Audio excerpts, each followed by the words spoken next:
Hello everyone. In this video, I will be discussing my recreation of Porter's synth from language. I will show you the settings, the overall settings in Serum that I used, but also I will talk about some conceptual things that I think are actually more important towards getting a more professional sound. And I think these are things that I never hear talked about in tutorials. Everyone can make a super saw at this point, but how do you turn that into something that's professional? That's the information that I'm interested in. And I think I have a few things that are on that level for you guys. So here is Porter's version.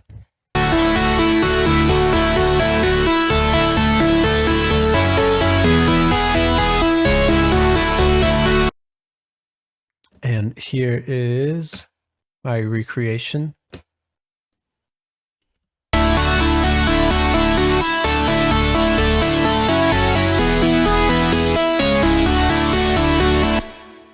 So I'm really pleased with this. I think I got closer than I ever have before. So the way I did this, first off, I will show you how I broke everything out. I broke it out first into the top line melody. And if you want to know the notes, these are the notes. I think this is an A major. And then I broke it out into a bass section. And I just stacked an octave for this. This is a low portion of the bass. This is a more buzzy top. And then I broke it out into this mid section, which in my opinion is the actual meat of the synth. This kind of makes the whole sound and emotion. So this is the bass notes, and these are just a fifth on top. And this is sitting mostly in the mid-range.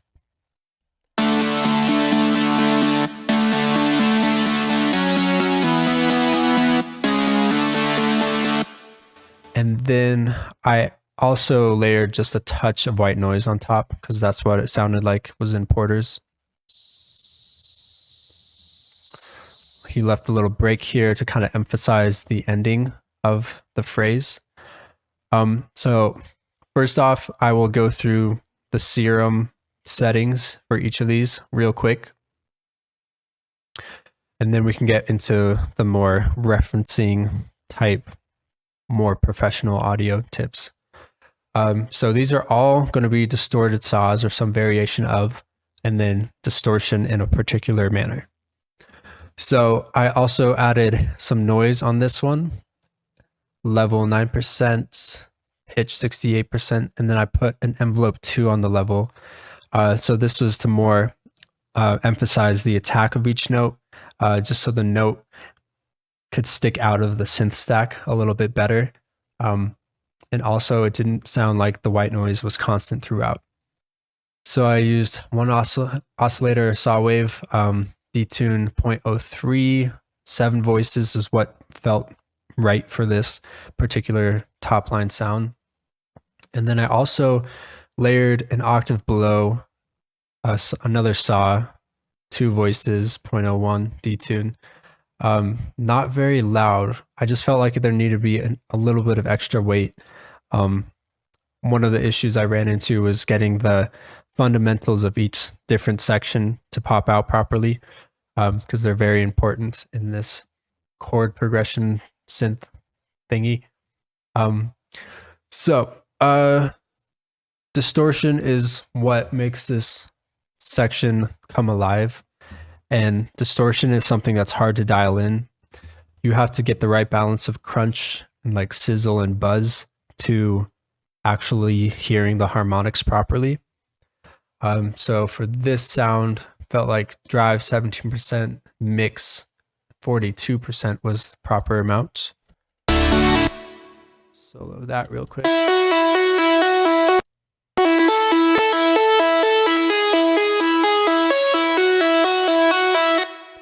And then I added a compressor as well.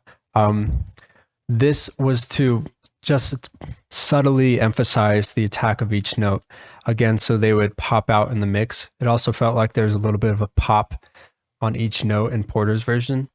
If you don't emphasize the attacks on this particular kind of section in a song, it kind of can just get lost and get all smeared. There's no definition, and therefore there's no power. And then I added some more reverb as well. Okay, so that is the top line. I will go over the bass section next. Again, this will be saws, detune 0.04, 5, 0.02, 4. I'm not sure why I doubled up on saws. It just felt right for this one. And then the rectified distortion is what I used for all of these. It just felt like it gave the right crunch and harmonic detail. I usually would try the X shaper, but it didn't give the proper crunch that Porter's song had. And then I added reverb on the bass, but I pushed the low cut up a bit just so it wouldn't be so subby. But I did that because in the bass section, in this mid section, these parts are left empty. But in Porter's version, there's still some low content like weight there. And I think if you have some reverb, it kind of fills up that space in the low end and then helps the chord progression continue to move along. If it just stopped, your brain would pick up on this weird like pause and it just wouldn't feel like it's flowing forward. Yes, so that is the bass. And then I filtered it just so it's the sub area. And then this, I believe, is the exact same patch. I just decided to cut it up for the high end so I could have a little bit more control. Now the midsection, this is the more interesting and beautiful sound.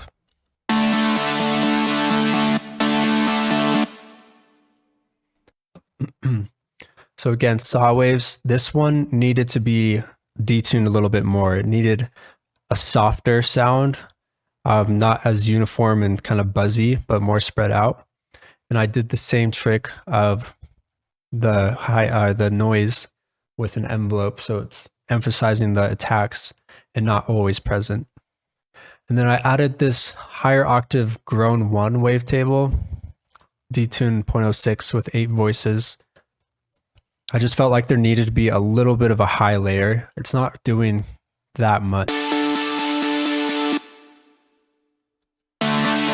This is the main beef of the sound, but I felt like this helped it pop out, especially when I was trying to reference afterwards. And again, rectified distortion. I started with this way too heavy. It's at 36 right now.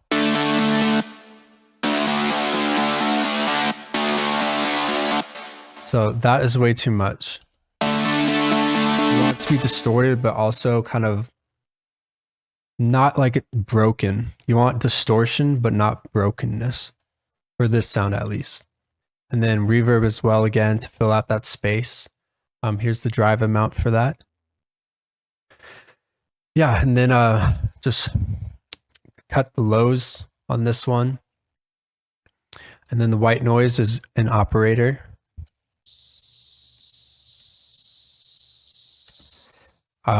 Yeah, so just the high end there. I added some reverb, so fill out the space. All right, and then I grouped everything together. And this is where I'll start getting into the conceptual things. The way I was able to get this sound so close is how I referenced it. The way I reference things is by breaking it out into sections. The high, the low, and then the mid. The reason I do this is because my ears are not good enough to hear things when the full spectrum is playing. So I need to break it out into sections so I can see which part of the sound is actually popping out and which frequencies actually exist. So that's the first way I referenced. The second thing I referenced was the side information and the mid information, the levels there. And you can use a span analyzer, which is a free plugin. as well as this MSED free plugin. And there's this preset mid-side stereo. So if I do this, I can mute the mid section. And that's showing me just the side information. Again, I can use side mutes. And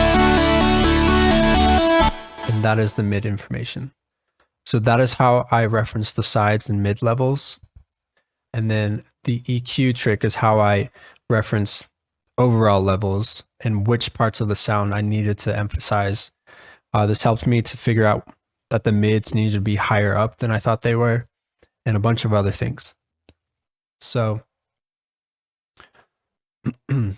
I then tried to put a Serum FX on Rectify again, just to glue the entire section together. It turned out to be a little too crunchy, in my opinion.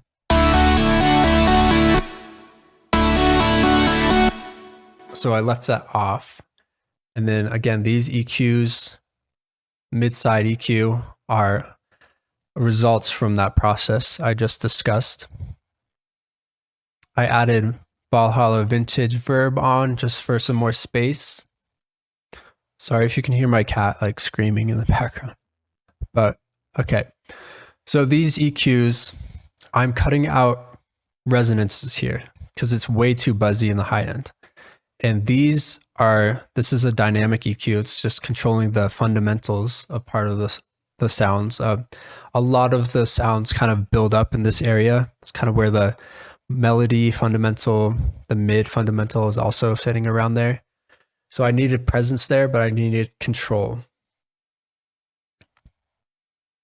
Again, with this one, I'm trying to control specific frequencies. This is another very important concept to know in order to make more professional sounding music.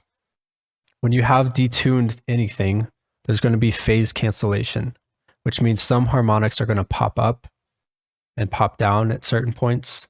If you want a very uniform sound and something that sounds professional, you want those harmonics to have a relatively same level throughout. So the way to do that is with a dynamic EQ, or I guess a lot of people just use heavy OTT compression. But this is how I was able to control everything. Again, if I go to each individual section, I'm doing the same here. More cuts there on the highs. I grouped the low and mids together so I could control the fundamental space as well. Here as well, I did the same thing. I needed to emphasize the fundamentals, but leave space for the melody. Yes, and let's see what else I did.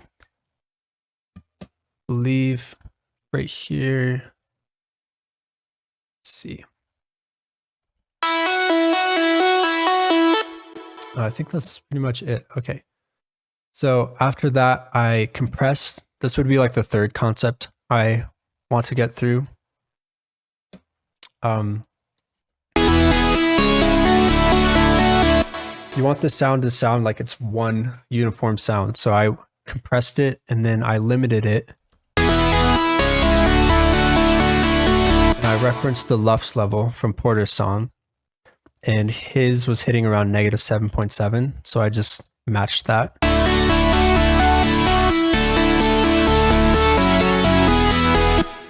And then the final thing I did to reference, which I've been starting to do, is look at Crest Factor. This is also a free plugin. So Crest Factor is basically the difference between the peaks and the meat of the sound. It's kind of a way to gauge how compressed your content is. And I started analyzing a lot of deadmau5 songs, and it seemed like his pluck sections, the synth sections, and pretty much for all music, electronic music, it seems that the proper Crest Factor for sections like these is somewhere between -10 and -14. So I referenced that in Porter's song and found that to be true. So I did it on my own. I looked at the limiter as I was doing this.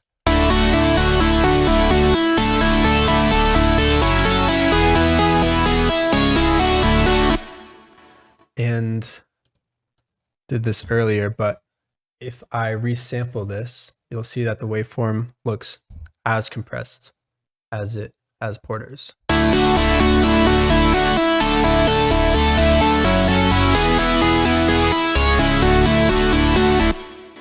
So I believe that is everything for this. To just go over briefly, these sounds are all distorted saws, and you have to figure out the detune and then a voice amount to get the right character. You can layer white noise, and then it's all about getting the distortion properly set. You don't want it to sound too broken, in this example at least, and you don't want it to be too thin. You're trying to add weight and crunch and sizzle, but also just enhance the character. And then it's about properly separating out sections so you can process each individually. And then the last thing that I went over is how to reference using the EQ trick, using the mid-side referencing as well, and then looking at the LUFS amount with a limiter, and also utilizing Crest Factor to figure out how compressed your sections are. So the only way I was able to get this close is by referencing in that way. So I hope this was helpful. I hope this gave you some content. And well, actually one more thing that I want to emphasize. The EQing, where you are controlling the fundamentals and the harmonics that are popping up and down. That's huge for making a sound uniform and sound properly compressed, present, but not in the way. And that's how you can get these loud levels and clarity in your mixes. It's very important for electronic music. So yeah, I hope this helped all of you. If you would care to give a subscribe and like to my channel, that would be cool. I will be back with some more sound design things. Try some other things. Comment if you want a specific sound tried out. I will do my best. But yeah, I hope this helps, and I'll see you in the next one.